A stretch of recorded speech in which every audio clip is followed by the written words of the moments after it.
My job is to somehow make them curious enough or persuade them by hook or crook to get more aware of themselves and where they came from and what they are into and what is already there, and just to bring it out. This is what compels me to compel them, and I will do it by whatever means necessary. Welcome to the Awesome Black Dad Show, where our goal is to educate, inspire, and encourage dads to become the best version of themselves. Welcome back. I feel like it's been a while, man.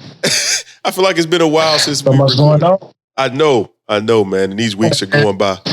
These weeks going by so quick, man. How you doing today? Man, with this e-learning and all this other stuff, man, we on lockdown so many ways, man. It's the days seem long, man. Long. Yeah, long and they're going fast all at the same time. I don't know. Don't ask me how to explain that. Anything, man. Huh? I definitely don't have time to sleep. That's a fact. That's a fact, man. I have no idea how they. Oh, look at them peas, man. Them sweet peas. Bags, boy. Yeah. No, we living in a different world today, man. We got some interesting stuff to get into today, man. Well, first and foremost, man, I know one of the things I want to talk about and just kind of address a little bit is the whole Breonna Taylor melee, right? And so, and I feel like, unfortunately, it seems like this is becoming the norm, that we're having conversations and we're saying, prayers go out to the families of innocent victims, at the hands of police. And, I'm, even though it's unfortunate it's becoming norm, it's sickening. Every time I hear it, it just gets more and more sickening for us, man. And for sure, prayers go out to Breonna Taylor and her family for not really getting the justice that I believe they deserved. And I don't have mixed feelings about it. I have, I'm upset, but it still I really don't know what to say, right? We're at a place where it's just like you don't have the words to really explain how you feel. How many times can you say we want justice? Right. You know what I mean? How many times can you say we'll burn this bitch down? You know what I mean? How many times can you say that and do that? Yeah, it ain't gonna be much left to burn. I mean, it's become so normalized, man, that I think society as a whole, I mean, besides us, as blacks, I think it's been normalized so much that they're actually numb to it, and we're not, and they don't understand that. You know what I mean? So each loss, whether it be at the hands of police or at the hands of our own, hurts. Yeah. You know what I'm saying? And they didn't care. We feel like they didn't care about us killing us. So now they don't care about them killing us. So it's like, all right, we doing what we can in our community as much as we can.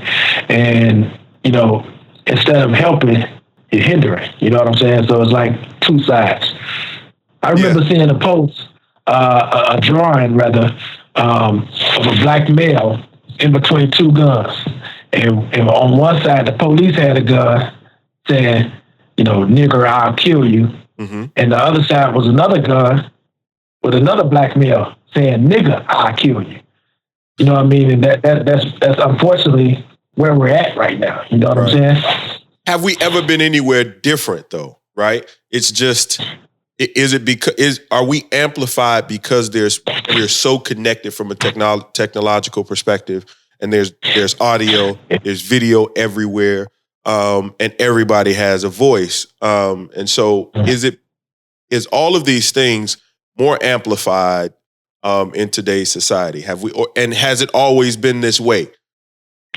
Now that you say that, yeah, it actually has been this way for quite some time. Right. I mean, for hundreds of years, you know what I'm saying? So between self-hatred and the hatred of other, of races, right. Let's just say that. Mm-hmm. It's been that way. Yeah, it's basically been that way, man. Yeah, it's been that way, man. And I think that unfortunately we are we don't have the ability. Well, we do still have the ability, but because we have all of these messages, it's like sensory overload, right? You can't turn your television on or the radio on without hearing or seeing kind of what's going on. You can't look away. It's like you can only look at so many train wrecks before you're traumatized, right?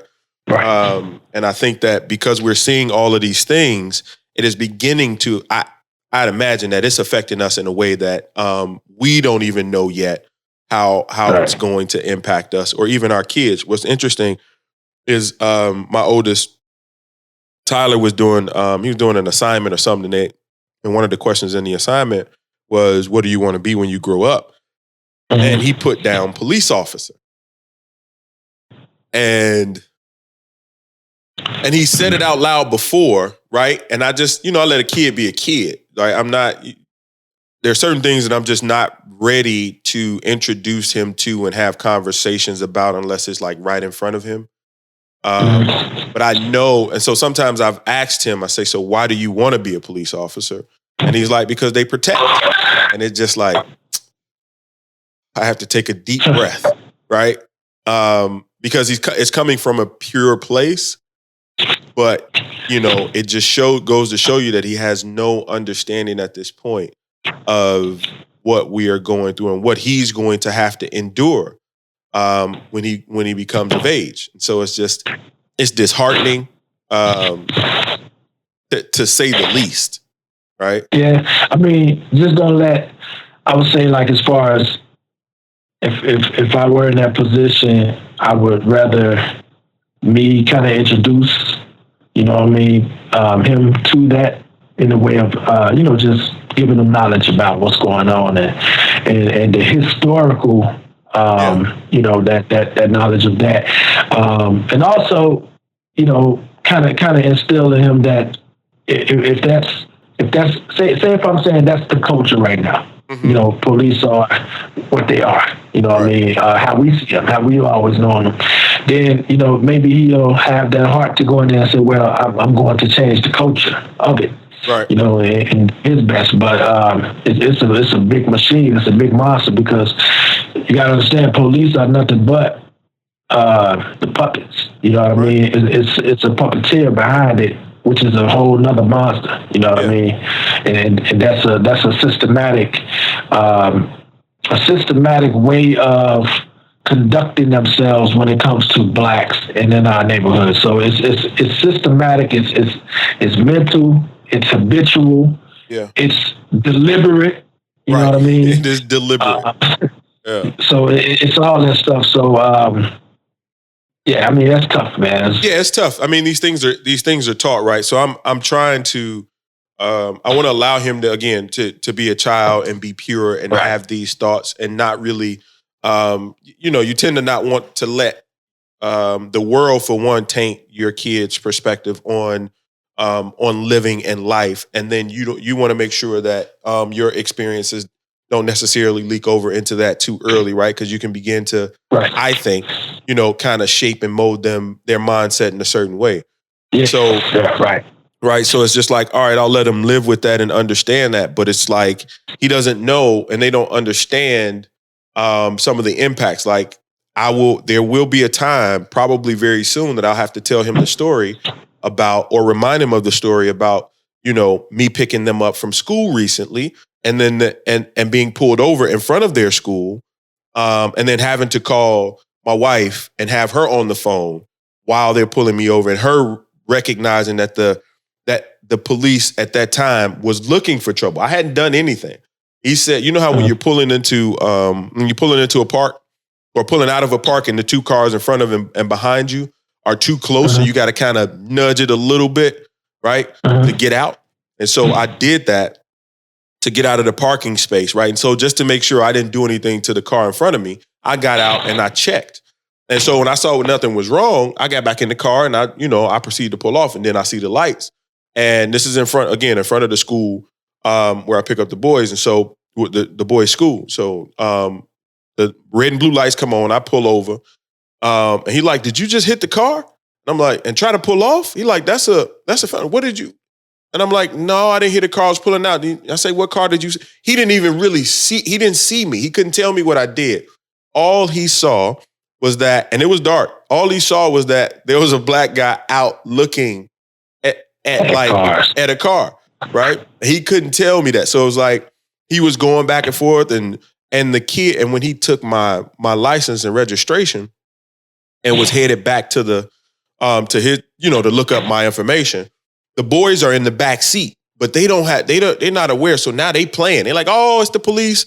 They throwing stuff like into the front of the car at the time.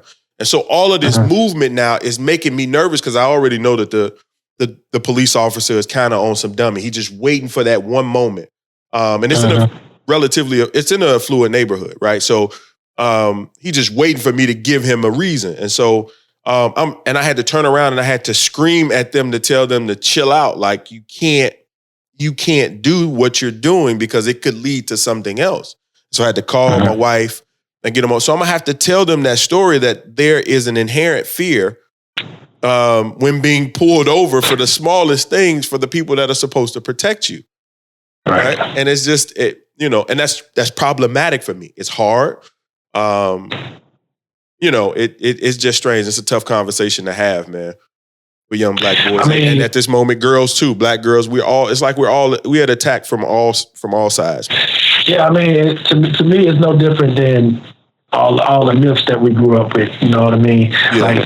Like teaching the kids that there's really no Santa Claus. You know what I mean? Like, it to me is along those lines. Like, there's really no protection from the police. You know what I mean? Like, that's how we were raised. That's kind of been embedded in us, taught to us in the school system and all that, in the society as a whole. But those are no more than made up stories at this point, because there's really not too many stories that we can come up with. I mean, I got a whole bunch of run-ins with the law. You know what I'm saying?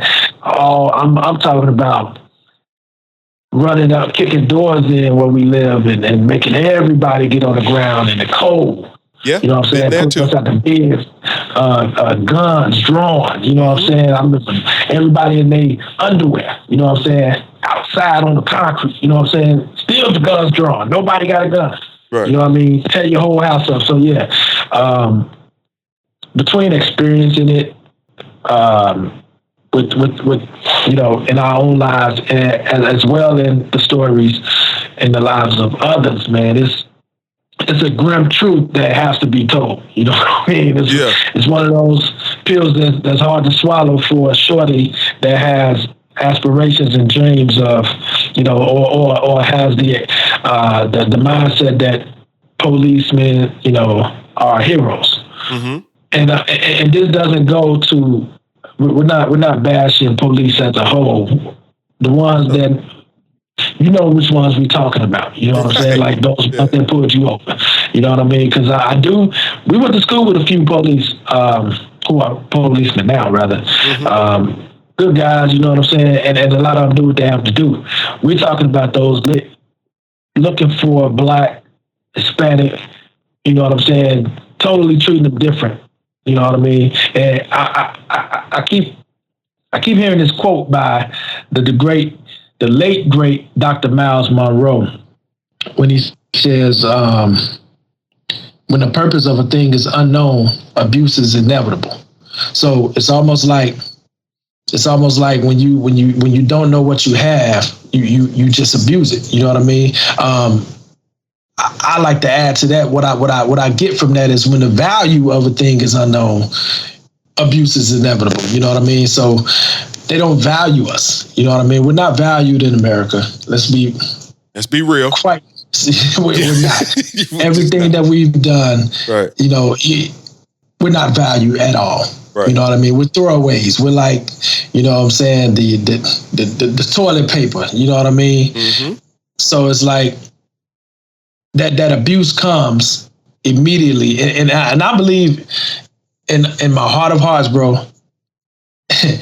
It's not that they don't know our purpose. It's not that they don't know our value. I believe it's the opposite. They know it. Yeah. And they're intimidated so much by it that you have to suppress the people that you're afraid of. Yeah. You know what I mean? And they're not afraid of us. Well, they actually are. I was going to say from a physical standpoint, because they know we'll get it at it. So you know what I'm saying? Let's be real. Like, stop playing white boy. You know. Well, you know, now they got all that, what's that, why am I drawing a blank on that fighting style now that they got them cage fighters? What's the fight? MMA? MMA. Yeah, you don't know, man. You look for that cauliflower ear, man. Dude used to being on the ground. Yeah, but no, I get what you're saying. We're not generalizing here. We're talking about a very specific sect of the population, people who are absolutely have a complex with being intimidated by people of color and the power associated with it or lack thereof. So it's just like, I agree 100%. And then that leads me to an additional question, and that is, and I love that quote from Dr. Miles Monroe, by the way.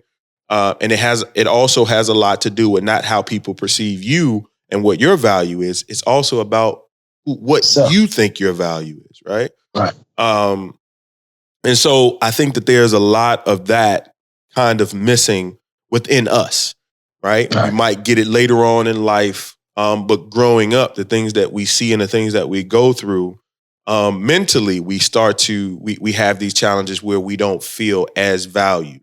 And that absolutely needs to change, right? If you're going to have a conversation, we were just having a conversation about like the whole idea of value when you think about Charlamagne and Joe Budden going back and forth recently about, you know, Spotify not giving him what he thought that he was worth.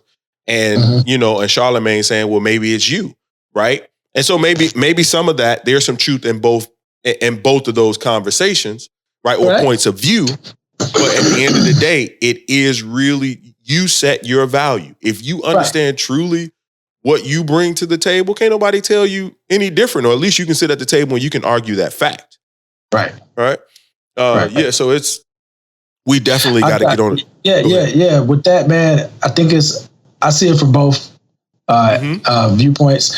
I definitely agree with Joe Budden as far as if you feel that's your worth, that's your worth. You know what I'm saying? Can't nobody tell you that you're not worth that, especially when you're drawing numbers that you got the numbers to back you. You know what I mean? And then I think I don't know this, but I'm thinking that Charlamagne was speaking from a standpoint of his ability to negotiate and kind of put his feelings into words from a negotiating standpoint. So I think maybe when he said, you know, maybe that's your fault too, I think he was saying from a, you know, because negotiating is an art. It's not you just going in there and just saying whatever. There's a way you have to say it. There's a you know, you got to play a little mental. Right. The diction in your voice, the pitch and all that, you know, it's a technique. It's a true technique. You know what I mean? So I believe that's what he was trying to get at. I could be wrong though. Yeah, no, I think that was a part of it. I also think that when you are from a business perspective, and I also could be wrong as well, but I think from a business perspective, if you're trying to sell something, and you're sitting across the table from somebody who's willing to buy, it's not always about what you think. You have to, one, be willing to walk away, and I think that's what Joe said, right? The other thing is that if you're really trying to make a deal, it's all about what the person across the table from you is willing to pay, right? At the end of the day, you can't, if I'm trying to sell you a widget and all you're willing to pay for it is $10 and I say it's worth $1,000, right? I have to be willing to walk away with the fact that I'm not selling this thing because I know and I feel in my heart of hearts that it's worth $1,000. So I'll get up and walk away and you can keep your $10 and we're going to go our separate ways. And that's absolutely fine. I think in that case, nobody is wrong, right? So I think that's what Charlamagne was kind of probably trying to say in terms of like, you know, allowing Joe Budden to maybe get in there and plant his quote unquote, plant a flag and maybe start doing some other things. But, you know, Charlamagne's value is not Joe Budden's and vice versa. But again, if you educate them on the value as opposed to the price of what you're selling, you know what I mean? okay, for instance, if I'm trying to sell a house and somebody come in saying, or they submit an offer, which just happens all the time, they're gonna offer lower than what you're asking. So the negotiating from my standpoint is this. Well, if we value this property at this and we have the numbers to back it, yeah, of course we're willing to walk away, but we're going to push the value of it as opposed to just numbers. Yeah. So it's almost like, okay, look, number-wise, we're on point, right? But imagine coming home and you got the kitchen that you wanted. Then you say you want a full basement, and now we're pushing value. Now we going past numbers because we can prove the numbers. Yeah, I think we don't spend enough time on instilling that value because you always got to go back to you always got to go back to selling 101 is like you got to go back to those buttons. You know what I'm saying? Those emotional triggers. Those. Yeah. Hey, man, and you say you want a big backyard for your kids, you know what I mean? Like you gotta use that stuff against them. Yeah. And it's like, just take the time to do that.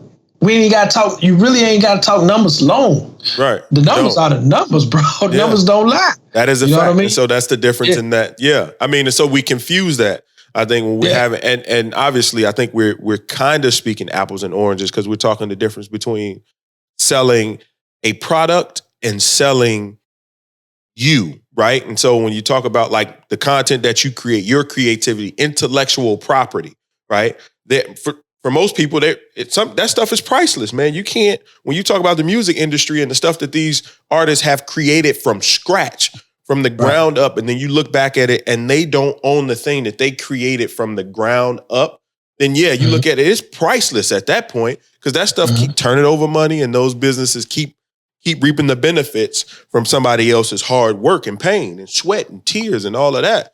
So yeah, I get it. I get it from that perspective. But if everybody, whether I like it or not, if you come to the table and you honestly, you tell me what your value is and that's what you believe and, you're not trying to get over me. That's what you think. That's what you really, truly think. Hey, Joe, when Joe walked away from whatever it was, if he asked for $250 million and they said no and he walked away, it should be fine for him. He know he worth that. And he didn't lose out. If you walk away from a house, because they thought the value was way greater than what you thought it was, you're not gonna cry over spilled milk. You're gonna be like, no, they wanted too much. It was a nice house, but no, I'm good. I wasn't gonna pay for that, so I'm gonna walk away. I just don't see that value. We'll move on to the next. And so when you translate that into the people and the kids and how we as fathers and parents need to be even more so today, like instilling that confidence into our kids and making sure they know how hard we work to get them where they are today and how much and how they're going to have to keep doing the same thing. Well, not the same thing, but going to have to continue to work hard and pay attention to their surroundings and understanding their value, man. I think that's going to be paramount. You know what I like to do, man? I've done this with both of my boys, my two oldest boys, but I haven't really done it with the youngest yet. I mean, he's been out with me. I take him out in the field, man. They see me negotiate. They see me how I talk. You know what I mean? And I try to just, without even telling them, just show them, this is how you move. This is how you stand on. Because you get a lot of people that really don't value what you do. You know what I mean? So if I say I'm charging this much, it's going to be people like, man, that's a lot. Yeah, it is a lot for what you're getting. You know what I mean? Here's what I'm bringing. You know what I'm saying? So, like the last couple sales I had were out of town sellers. One had no problem with my fee. You know what I'm saying? I earned every penny of it. At the end of it, he was like, man, I wish I could have paid you more. I said, I should have charged you more. You know what I mean? For all the stuff we had to go through. Then you got the other one on the other end of the spectrum, crying about the fee and the whole time. And it's like, you're still doing a whole lot of work, but it's like, I don't know how to say it. I mean, basically they just look at you like, I don't care what you're worth. I want to pay this much. You know what I mean? But they want to pay, it's almost like you want more for less. You want filet mignon for a hamburger price. You know what I mean? So it's like, well, you need to go get your own. You know what I'm saying? Like, this is my There's business. a hamburger out there. It just ain't It here. You is. can go and find it. Go and get it. You can go call up 2 Chainz and he'll show you a very expensive. You know what I mean? The expensivest. Man, expensive. I seen a dude eat a burger with gold on it. Right. You know what I mean? Like, yeah. go ask him. You know what I mean? If you want an expensive burger, but yeah, we just got to instill in our kids, man, that you are worth what you believe you are. If you just believe you're not worth anything, you're not worth anything. Right. People gonna treat you like that. But you need to stand on that you are a young king. And I think, like you said in the beginning, that we don't really know who we are and whose we are. You know what I mean? I think if we had the real mindset of, I'm a king, you're a king, you know what I'm saying? That's your kingdom, this my kingdom. It's a certain respect that, you know what I mean, that you carry yourself, that you carry with yourself, and a certain respect that you give to other, you know what I mean, kings and queens. It's just like that, you know what I mean? Yeah, it definitely is a mindset, man. And I think for sure, again, as us as parents are responsible for kind of pushing our kids in that direction to make sure that they have a confident, that they're confident one, and then they begin to shape their mindset about who they want to be in this world and be comfortable with that, man. But even in all of that we're saying, the disheartening part about all of this, we can do all of these things to try to make our children the most productive people in society. And the smallest of civil liberties, it is going to be taken away from them, right?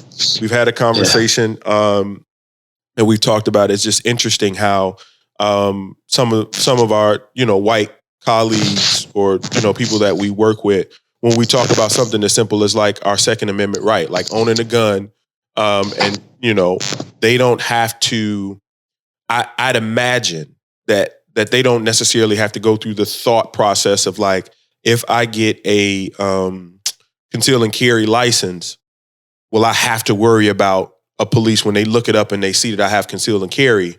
Right. We immediately think of Philando Castile. Right. They don't have that same kind of thought. And this should be a basic, when they talk about everybody's a human, it should be a basic human right. But it's not. Mm-hmm.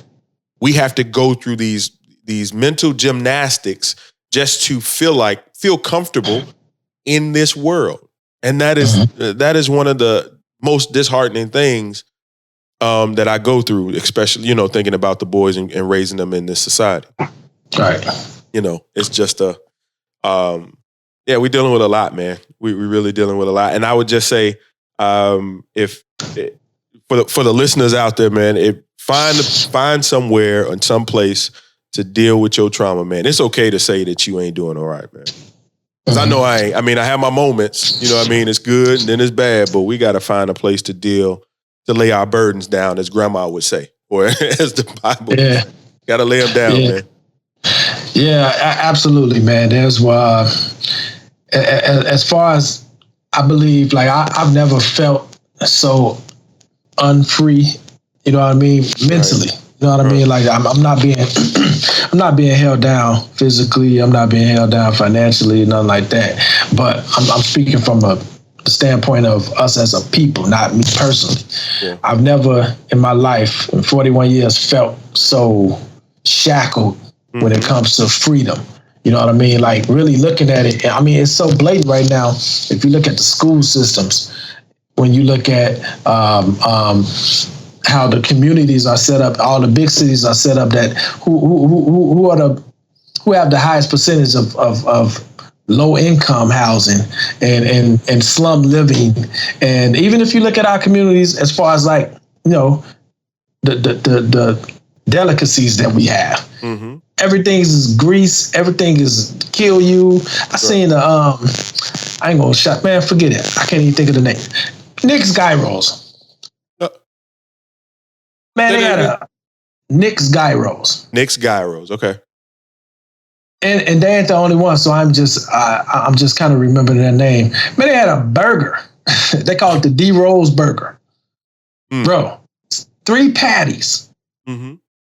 At least 3 slices of cheese, a whole bunch of bacon, gyro meat. It's the dumbest onion rings on. It's crazy, bro. It's crazy. And I'm looking like they really don't care about us. You know what I'm saying? No. That's, Yeah. I mean, with all the health issues that we have, Yeah. that's what you bring to our hood. You know what I mean? And us Negroes, we bind it up because it's right there. It's Right. It's Access. a walk. It's right down the street. It's so convenient. It's this, that, and the other. So, man, it's when you step back and you take a look at all that we have to deal with, mentally, physically, even financially, even though when you say, you're not being held down financially, you're blessed. Nobody's standing out in front of our doors, keeping us in our homes, right? We're not going through that level of freedom, right? So right, yeah, right. But then there's another type of war going on psychologically, that if we're not careful, like you begin to, the doors or the walls in your mind are just doing this, right? They're getting closer and closer together, and you find yourself just on edge all the time. And it's stressful. It's way more stressful than seeing somebody physically in front of you. Because if somebody's physically in front of me trying to keep me from doing something, I could at least look at them and try to figure my way out of this room, right? Right. Find out their weakness. With this psychological stuff, it's so deep that you don't even recognize it until people start falling dead. Like, people fall dead and you're like, oh yeah, he had 3. He ate religiously. He ate them D Rose burgers, right? And you start to begin to think about, man, the stuff that we consume, again, with our eyes, our ears, and what we put in our bodies. It turns out to be bad for us. That warfare, man. That warfare is really about the soul of blacks, as W.E.B. Du Bois, soul of black folks. You know what I mean? That soul is not a spiritual thing. It's more. Your soul is like your will, your thoughts, your intellect.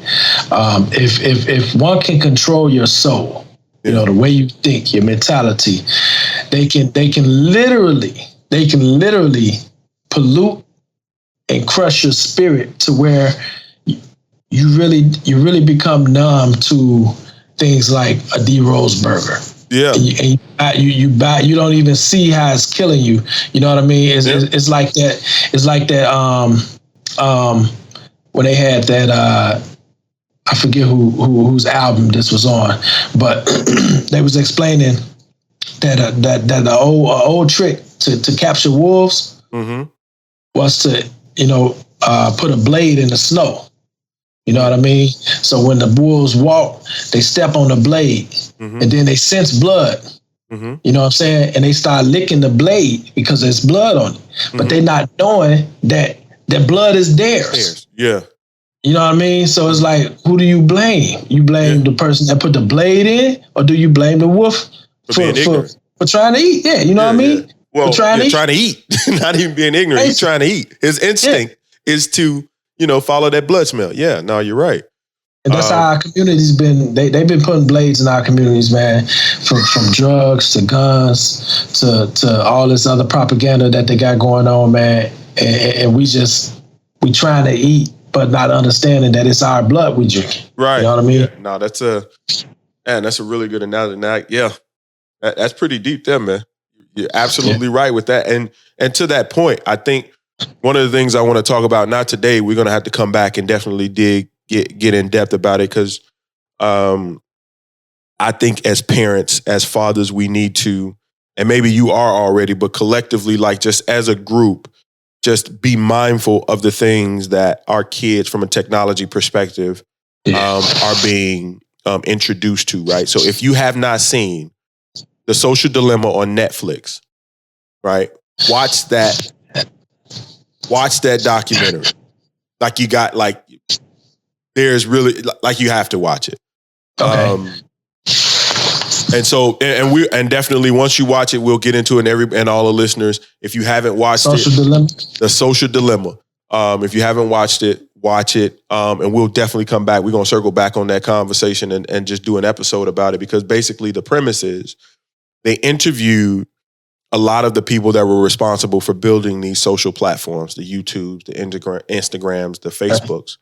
And they talked about how it grew into this this algorithmic beast where they basically now are controlling the way that we think, right? And one of the powerful things to me that came out of that was that these social platforms are now starting to transform truth, right? Because they influence the feed on Facebook.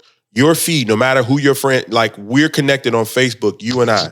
Your feed is different from mine. So as you scroll up, it's completely different from what I see, right? And it's based on your viewing habits and the algorithm that they want you to see in the ad. So it's just artificial intelligence. Correct. And so as you begin to, the more and more you look at that, the more and more they feed that to you. So if they put you in a box and they make you watch a video, they don't let any outside influences in. They make you watch a video that says 2 + 2 is 5. And they did that for 12 months straight.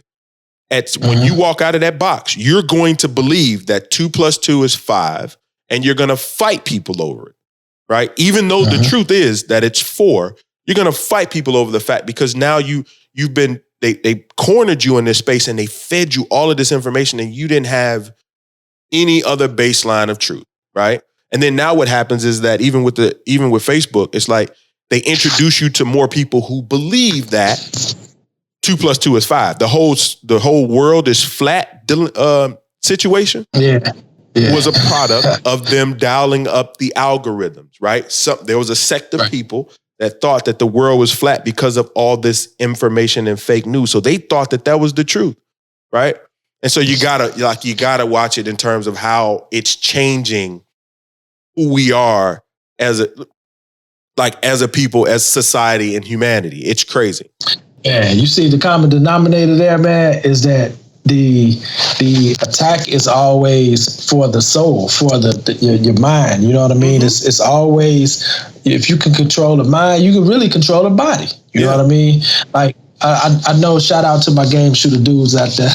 Like the whole concept of game shooting.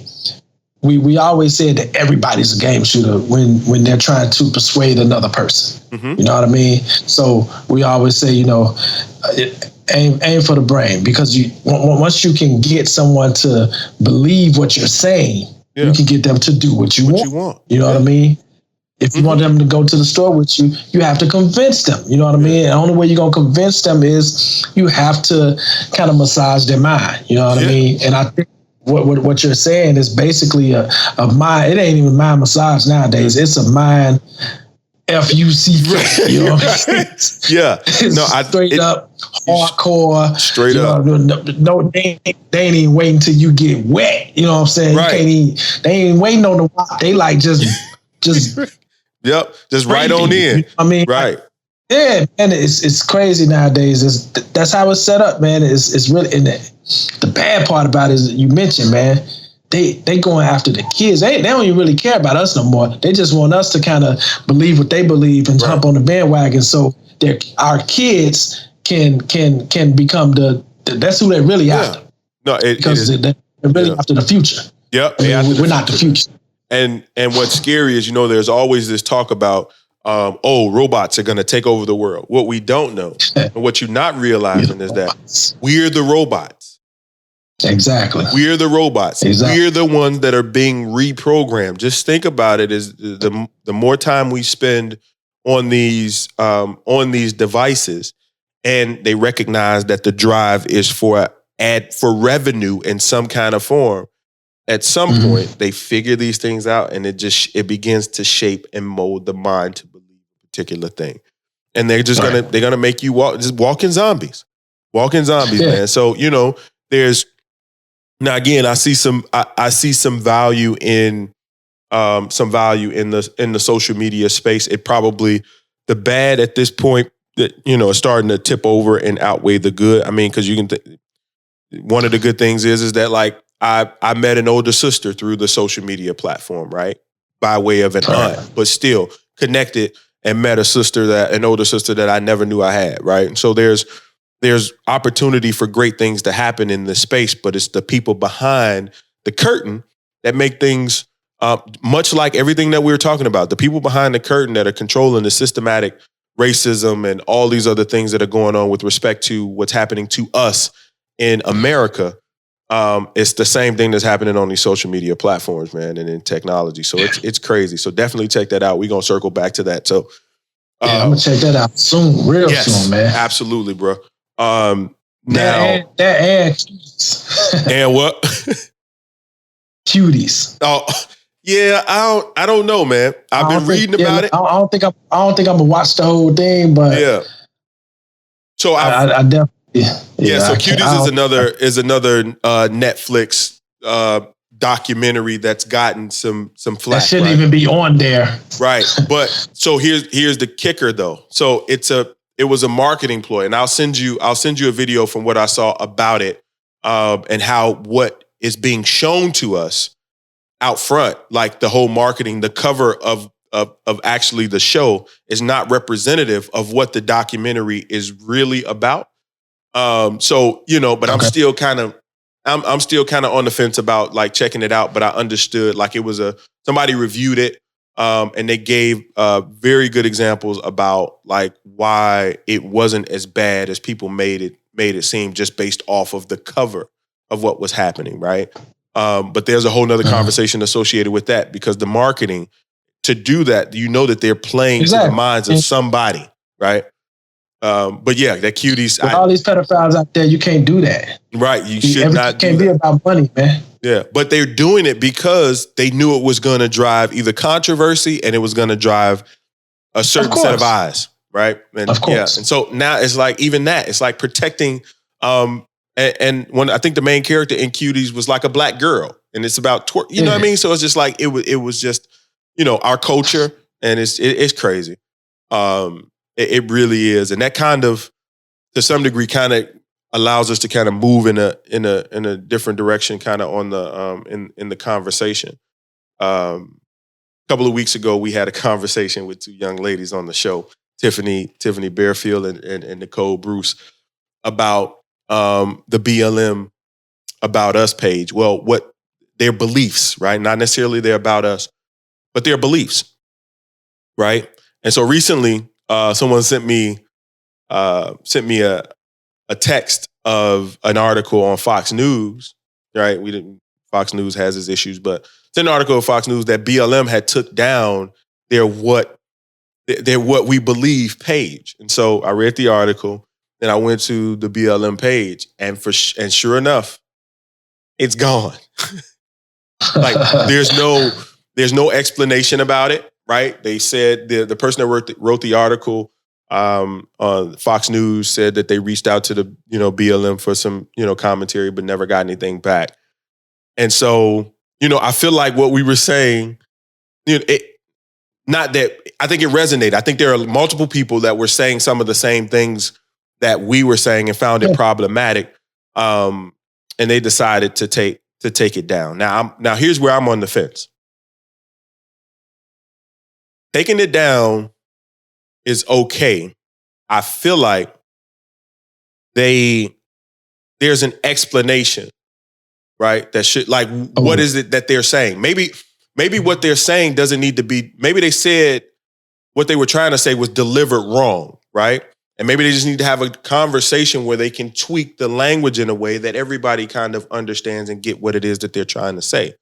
Them just taking it down makes me feel like they're taking it down so that they can feel like they're right? Cover up, right? That they're appeasing people outwardly, but that doesn't mean that in the background that they don't still have that same agenda. Now it's still early. They could still be, they could be retweaking it. I was going to say this one of those to be continued. Right. They could be tweaking it, but I just found it really interesting that they just went ahead and took it down, and they didn't find the need to back up their words. If y'all don't know what we're talking about, go back and listen to the episode. Yeah, episode 6 or episode 5. Sorry, Master. Catch up. Yep, you can find us on YouTube. You can watch the actual video on YouTube, or you can listen to us on all the audio podcast platforms. If you like, wherever you choose to listen, go back. Spotify, iHeart, all of them. Check them out. Google Play. Yeah. But yeah, no, I really found that interesting and I'll be honest, felt a little validated in the way that I felt, and happy that we were willing to have the conversation about what we thought. If I could put up a meme right now, it would be Michael Jackson eating the popcorn. I'm waiting, like, right. You know what I mean? The GIF, rather, not the meme, but the GIF. Yeah, well, he just sitting in the theater on Thriller. Yeah, man, we got the red and black jacket on. Right. You know, he just eagerly eating that popcorn. Like, I can't wait to the next scene. I just want to see what's going to happen next, man. I do, and so I would like to know. Like, what is your perspective on this? I think that I wish that there was more of a forum where we could hash out our cultural issues amongst each other, right? Not in the world space, not around everybody else, just amongst us. Like, if you and I had an issue, like, I don't have to invite all our homies together for us to hash it out. I can be like, yo, let's chop it up. We got an issue. Let's chop it up and see where we come to it on this, right? But I don't feel like we have that. We find a way to just keep fighting and fighting. Well, the thing is, it is a machine, though. It's not a 1 or 2 person thing, man. They roll deep. You know what I'm saying? Just like, you know, when you really have a movement. You know what I mean? Right. Like, the first movement that I can remember seeing or remember kind of experiencing was Wu-Tang. They had numbers, bro. They just every city, every country, overseas. It's just like, you know what I mean? So they had a core group, right? And they had a couple representatives that can speak on behalf of the group, though. You know what I mean? Because their thoughts was in unison. It was a true movement. You know what I mean? Like the Griselda movement now, it's huge. So with the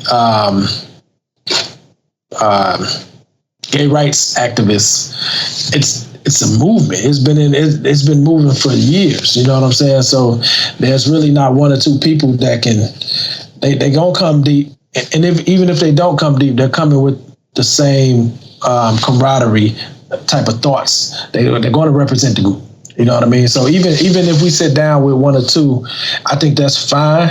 I just don't want it to be get into a little pissing match. You know what I mean? Like, we can talk without having to down, you know what I mean, others' beliefs rather. So in other words, like, if somebody be like, well, you know, the Bible say this, or you are holy, da da da da. It's like, we ain't even gotta go there. You know what I mean? But if you want to, I promise you might not come back. You know what I mean? So I'm ready to go there any day. Right. You know what I mean? And I stand on what I believe in. And even if we remove, you know, the biblical side of it, I'm just a logical person, man. Something don't make sense. Like, stop trying to make it make sense. It just don't make sense. Mm-hmm. You know what I mean? Like, to me, it's like a human having sex with an animal.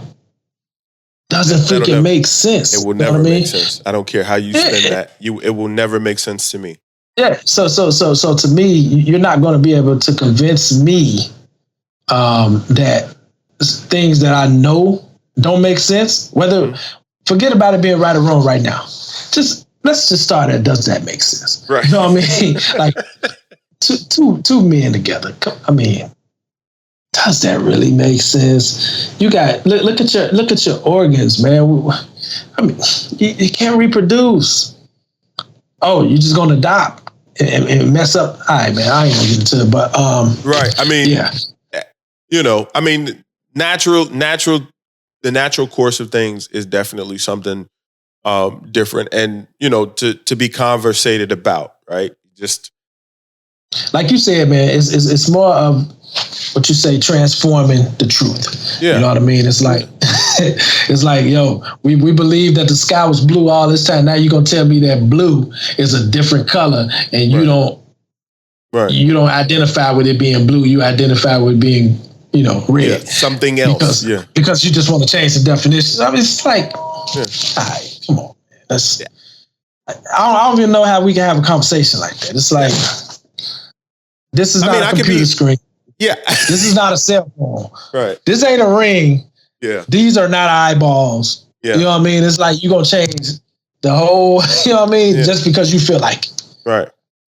Yeah, I think, but the thing for me when it comes to that, I think we can get past, or at least I can get past that conversation. I think at the end of the day, you're still, some of the things that go on, not within that community, but for people that are in that community, are unacceptable, right? That's just the reality. Like the bullying and all that stuff, it's unnecessary. And I understand that's not what you're saying at all. Like you're on the same page when it comes to that. That's not what you're saying.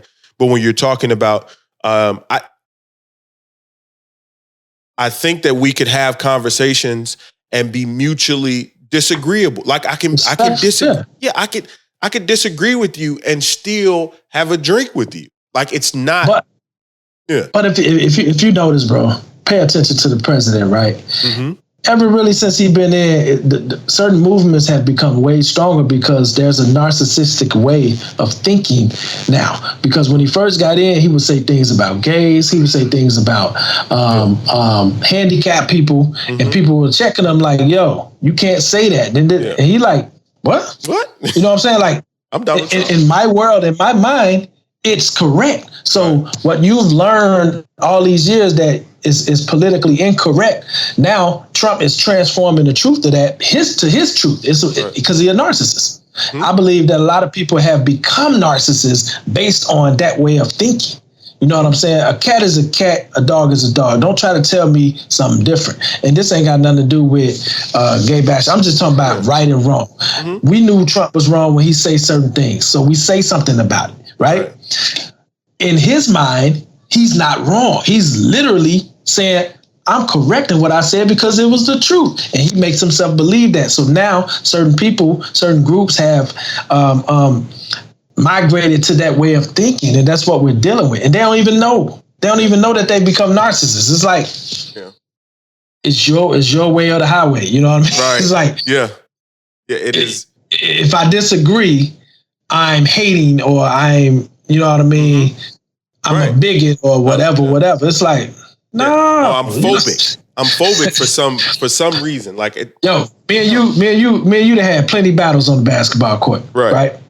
There's never been a time where you came at me and said I can beat you, and I disagreed, and you said I'm hating. It's like, no. I'm supposed to disagree. You know what I mean? It's and we just gonna settle it, you know? Right. Yes. We just gonna settle it. Whether it be video games or push-ups or who run the fastest, whatever. You know what I mean? I'm gonna respectfully disagree. And that's what it's always been about, respectfully disagreeing. I ain't gotta call you crazy, like, nigga, you stupid. Right. So, we ain't never had to go there. It's like, okay, let's play it in. You know what I mean? Like, right. Get the ball. What? Get the ball. Let's settle. Let's settle. You know what I mean? Let's settle this. But how can we settle this? You know what I mean? You can't settle that. There is no settling. There's no settling of that, right? And so you leave. I mean, you leave some of that conversation. You leave alone, right? But at the end of the day, I'm naturally inquisitive. So it's just like I don't mind having conversations and the tough ones. I think in the world today, part of our problem is that we don't want to have. We skate around the tough conversations. We create other smaller, inconsequential conversations that push us down some rabbit hole. And by the time we come out of that rabbit hole, what we were supposed to be talking about has already created another monster that we can't control, right? So it's just, that's what I find problematic, that we don't really want to have those tough conversations because it brings up so many things within us. And I'm not void of that either. I just said earlier in this conversation, like, it's tough for me to have a conversation with my boys about, how I feel about the police and what's happening in the world today. And so those are tough conversations. And I understand that at some point that has to be had. I'm not going to negate that fact. And I think at the end of the day, when we start to have some of those tough conversations, things will openly have those conversations, not fake, like, sitting in the corner listening, faking like you listening. That's my perspective. It's one of them situations where I believe I watch a lot of Animal Planet and National Geographic, and knowing how just lions hunt big cats or whatever, I always wonder, like, they attack a herd, but they never go after the big boys. Mm-hmm. They always go after the offsprings, the small, slow ones, or the ones who the first one that's going to stray is always going to be a young, you know what I mean? Right. a young little lad. Mm-hmm. They're going to get it off. They're going to chase the crowd. And as soon as that little young one go off, they'll rather. So it's almost like, the daddy and the mama is like 3 times that size. You know what I'm saying? Y'all, a whole pack going to eat off this one little bitty, right? You know what I mean? little young, little gazelle, you know what I'm saying? It's just little thing. Mm-hmm. And wondering how it's like 6 lions just feeding off this one. So it's like, that's the mentality that a lot of groups have nowadays, is that they're going out, they're attacking the young, the unprotected young. Mm-hmm. You know what I mean? So that's why we as fathers and as mothers, as parents, have to protect our young. You know what I mean? Instead of running, no, we're going to stand, we're going to fight, and I'm going to show you. Because it's always more of the pack than it is the lions. You know what I mean? Mm-hmm. It's always a herd versus, like, just imagine if there was a video before, I got to look it up. The herd did turn on them. I think it was a bunch of giraffes or something. Everybody turned on the lion and beat the hell out of them. Yeah. You know what I'm saying? Like, none of them got any of them. Right. The whole thing, everybody's just stood like, man, they stopped running and just start fighting. You know what I mean? I think that's where we have to really, because again, this is a war, like you said. This is they are attacking the soul of our young ones, like I've been stating. And to me, there's a time to bleed. There's a time to be diplomatic. And then there's a time to fight. Like, if back in the day, if you came and slapped me, I'm not going to react diplomatically. I'm just not. Yeah. You know what I'm saying? But if you came and said you want to fight, and I'm like, all right, hold on, man. I don't mind fighting you. Right. But why? What are we talking it's about? like, but for me to fight you, we're not fighting over no girl, dude. It's just not going to happen.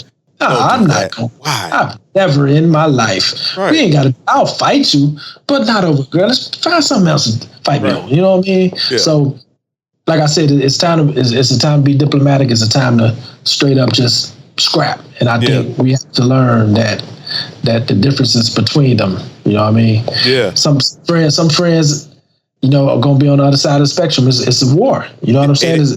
They literally going to be on the other side. It's like, yeah, that's the other thing, man. I think I was listening to a video with Dame Dash, and he was talking about, and he was saying something about war. And what we forget is that war is just not physical. It's just not about, seeing somebody shoot or throw hands, right? It's not physical. It's not just physical. We're in a time where there are a lot of wars going on around us. And if we're not careful, like, we're losing a lot of wars going on around us within and outside of our communities as well, right? And in the family structure, if we're not careful, that's what's next. And that's kind of why we found some of that language in BLM problematic, because it's like it's coming for that structure, right? Because if we don't have that structure, if that structure goes away, then, like you said, go back to the animal analogy. If you take the father or even the mother out of that family structure, who's going to be in the front and the back, right? The adult can only lead and watch. If there's only one, you're either going to be in the front or the back. And if you're in the front, the smallest child is going to be the most vulnerable, right? But if mom and dad are there, or 2 reasonable adults that are there for the good of that kid or those children, one can be in the front, one can be in the back to protect those kids and give them an opportunity to grow up and do the same. Yeah. Right. So, yeah, man, it's a struggle. You know, I was talking to my boy earlier about we was playing chess, man, and it reminds me of chess because I was trying to explain to him. He's just starting out, so it's like on the chessboard. There are little firefights that you start. You know what I mean? Like you might start some over on this side of the board. You might start some queen side. You might start some king side. But your ultimate goal is not to firefights. It's to kind of get your focus on the firefight so I can literally penetrate and get to your king. You know what I mean? Or I might just weaken the structure that you have. That's really all chess is about. It's about looking at a structure and saying, okay, how can I weaken the structure so I can take it over? Right. You know what I mean? And really that's what's happening. Like you said, Dame Dash said there's a lot of wars going on. It's a lot of war on just like on the chessboard, but it's all relevant. You know what I mean? Because one war is to get you to focus over here. Another war is to weaken your structure. Another war is to as a decoy. Another war, you know what I'm saying? Like all these little tactics all going on at the same time. Mm-hmm. So as a chess player, you literally have to what we call see the board. Yeah. You know what I'm saying? Forget the person that's, you know what I mean, across from you. Mm-hmm. Or nowadays everybody playing virtually. You know what I mean? Right. So forget your opponent. But look at the board. You have to pay attention to what's going on in that square because it's 64 squares in a square. You know what I mean? So don't forget about that main square, which is the one that hold all 64 squares. Right. You know what I mean? So it's a type of mentality that we have to not only pay attention to what's going on inside our homes, our own neighborhoods, our own blocks, but we have to pay attention to what's going on outside of our blocks, on other blocks, even in other countries, because it's all the same game. You know what I mean? They weaken.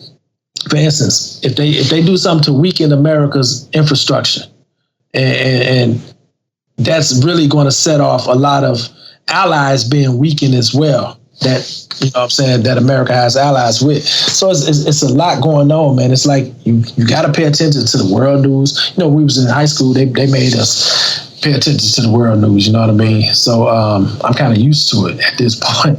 Right. All of it's relevant. You know what I mean? All of it's relevant. If there's like the California fires, it's going to affect the stock market one way or another. You know what I mean? Like all this stuff is relevant. You know what I'm saying? Don't brush. We can't brush everything off as if it's something separate, because everything, that fire was set. Just like I just said on the chessboard, we set little firefighters over here. Let's get them fighting, and now he gonna focus on that. He ain't even knowing I'm thinking about the whole other side. You know what I mean? So yeah, man, no. It's at the end of the day, like you say, it's chess. It is not checkers in more ways than one, man. And I think that's the name of the episode. It's chess, not checkers. Yeah, I mean, it's just and that's what we got to play as fathers and as parents. We have to get in the game, right? Mm-hmm. This game of life, we no longer have the opportunity to sit back and let our past traumas dictate what our futures are going to look like. So we have to own some of the things some of our own traumas that have nothing to do with anyone else.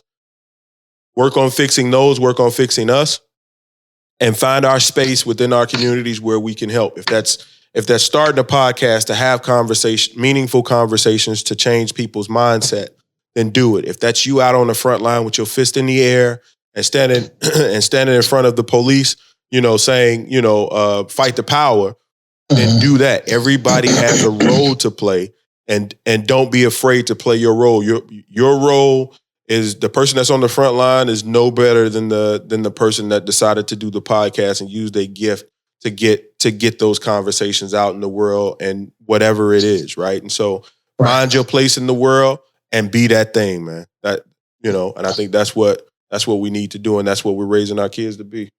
Yeah, man. Now that you say get in the game, I just want to give a quick shout out to Lynn Johnson III. Get in the game. Get in the game. Shower.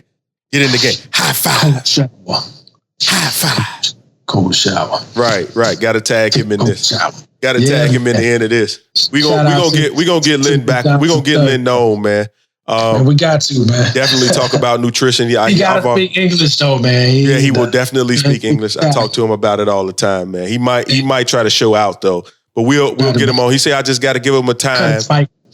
Yeah, I say he said just give him a time and he'll come back on, man. And he gotta, definitely with what he's working with his nutritional, his nutritional movement and how he's staying healthy and what's going on within the Black community and where he is just like very important, I think, as well. And also a super dope father, man. Shout out to him. Absolutely. Yes, sir. Over there raising Kobe too.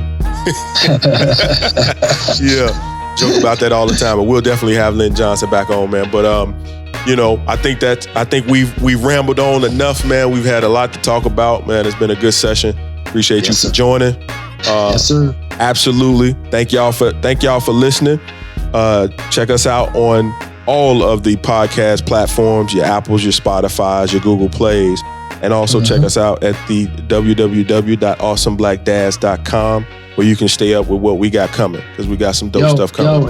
And tag a dad on this. Tag a dad, you dig? Tag a dag, you dig. Absolutely. Hashtag. Hashtag a dad. Right. Tag a dag. Hashtag tag a dad. Absolutely. Appreciate you for joining, man. Hey, man, anytime, brother. Yeah.